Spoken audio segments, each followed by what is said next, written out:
اللہ تعالیٰ سے ڈرو. کوئی یہ نہ سوچو کہ کل کسی کا بیٹا یا کسی کا باپ اسے بچا لیتا ہے. وہاں کوئی کسی کے کام نہیں آئے گا. اپنی تیاری یہاں سے کر کے جاؤ. یہ نہ سوچنا کہ میرے لیے کل کوئی کام آئے گا. لہذا آج جو اللہ کی راہ میں دینا ہے وہ آج دے دو, کل کا مت سوچو. جو نیکی کرنی ہے وہ آج کر لو, کل کا نہ رکھو. اور اسی کے ساتھ ساتھ یہ اپنے ذہنوں میں بٹھا لو کہ میرے بچوں کو کل یہ کہنے کا موقع نہ ہوگا مجھے جاتے ہوئے کہ کل تم یہ کر لینا. یعنی کل سے مراد ہے میری موت کا وقت. مجھے یہ مہلت بالکل نہ دی جائے گی کہ میں اپنے بچوں کو جاتے ہوئے نصیحت وصیت کر سکوں. لہٰذا اٹھتے بیٹھتے چلتے پھرتے جیسے کسی حاجی کے ٹکٹ آ چکے ہو نا, حج پہ تو جانا ہوتا, تاریخ طے ہوتی ہے کہ 5 کو یا 4 کو جائیں گے, لیکن آپ کو پتا ہے جیسے اس کی حج کے کاغذات آ جاتے وہ نصیحتیں شروع کر دیتے. دیکھو یہ یوں کر لینا, میرے پیچھے یہ نہ کرنا, اس سے یہ منگوا لینا, یہ ختم ہو گیا یہ لے آنا. کیوں؟ کیونکہ اس کو پتا ہے کہ میں چلے جاؤں گا, پتہ نہیں جاتے جاتے میں یہ بات بھول نہ جاؤں. بالکل اسی طرح تم سب کے ٹکٹ آ چکے ہیں موت کے. جس کا نے ماں کی گود دیکھ لی ہے وہ قبر کی گود ضرور دیکھے گا. لیکن ماں کی گود دیکھ چکے ہو, تم سے چھن چکی ہے ماں کی گود, اور قبر کی گود بہت قریب ہے. بجائے اس کے کہ وہ سستی کری جائے, اس کی تیاری کری جائے. اور جو کچھ کہنا ہے چلتے پھرتے اٹھتے بیٹھتے اپنے گھر والوں کو کہنا شروع کر دو, کیونکہ تمہیں نہیں معلوم تم کس وقت چلے جاتے. اور یقین رکھو ایک بات بھی دل میں رہ گئی نا تو بڑا افسوس ہو. اور میں تمہیں بڑی پیاری بات بتاؤں جس کا میرے دل پہ بڑا اثر ہے, اور اپنے لیے بھی یہی دعا کرتی ہوں اور اپنی ساری درس کی بہنوں کے لیے یہ دعا ہے, اللہ موت آنے سے پہلے تیاری کی توفیق دینا. ایسے جب موت آئے نا تو جو ایمان والوں کی موت ہو وہ ہماری موت ہو. اور آپ کو پتا ہے جن سے اللہ راضی ہوتا ہے ان کو یوں اچانک تھوڑی بلاتا ہے, انہیں بتا کے بلاتا ہے. آپ کو میں ابھی ایک جو ہماری اگلی آیتیں آ رہی ہیں نا اس کی تشریح میں بھی 1-2 باتیں بتاؤں گی, لیکن میں ابھی فی الحال آپ کو ایک بات بتاتی ہوں کہ رسول اللہ صلی اللہ علیہ وسلم کی حدیثوں سے ثابت ہے کہ اللہ تعالیٰ دوست کو بلانے سے پہلے ہی بتا دیتا ہے کہ دوست تم کو میں بلا رہا ہوں, اور دوست کی تیاری کے لیے تیار ہوتا ہے ملنے کے لیے. اور کسی نہ کسی خواب کے ذریعے کسی نہ کسی کی طرح اس کو اشارہ ہو جاتا ہے. میں آپ کو 2-3 مثالیں دیتی ہوں اس کی کہ آپ کو اس سے انداز ہوگا, لیکن سمجھنے والے ذہن میں تو چاہیے. اگر ہمیں کوئی خواب آتا ہے تو ہمارے 90% بولتے ہیں کہ تمہارا معدہ خراب ہے, تم الٹی سو گئی ہوگی, تمہارے سینے پہ ہاتھ ہوگا, تم یوں ہو گئی ہوگی, تم نے ٹی وی دیکھا تھا, تم نے خبریں پڑھی تھی, تم نے اخبار دیکھا تھا, یہ تمہارا وہم ہے بھول جاؤ. ہم بھی بولتے ہیں ہاں ہمارا وہم ہے بھول جاؤ, کیونکہ ہم اچھا خواب ہم نے دیکھا کون سا ہوتا ہے, اور ایسا خواب دیکھنے کے بعد ہم کہتے ہیں ہاں یہ ہمارا وہم ہے.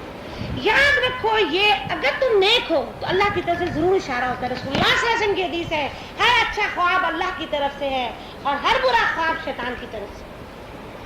ہم آج اس کو سیکولر خواب یا اس کو کہہ کے رد کر دیتے ہیں, لیکن ہمارے اسلام اگر یہ سائیکو خواب ہوتے تو قرآن کہہ رہا ہوتا کہ یہ خواب جو تمہارا دماغ کا خلل ہے. قرآن اس کی بڑی اہمیت دے رہا ہے, اس لیے تمہیں اور ہمیں نظر انداز نہیں کرنا چاہیے. کبھی کوئی پریشانی کا خواب دیکھو فوراً صدقہ دے دو, اللہ اس کی پریشانی کو دور کر دے, اور اللہ تعالیٰ سے اپنی مدد مانگو اور اللہ کی پناہ میں آ جاؤ. اور کوئی اچھا خواب دیکھو اللہ کا شکر ادا کرو.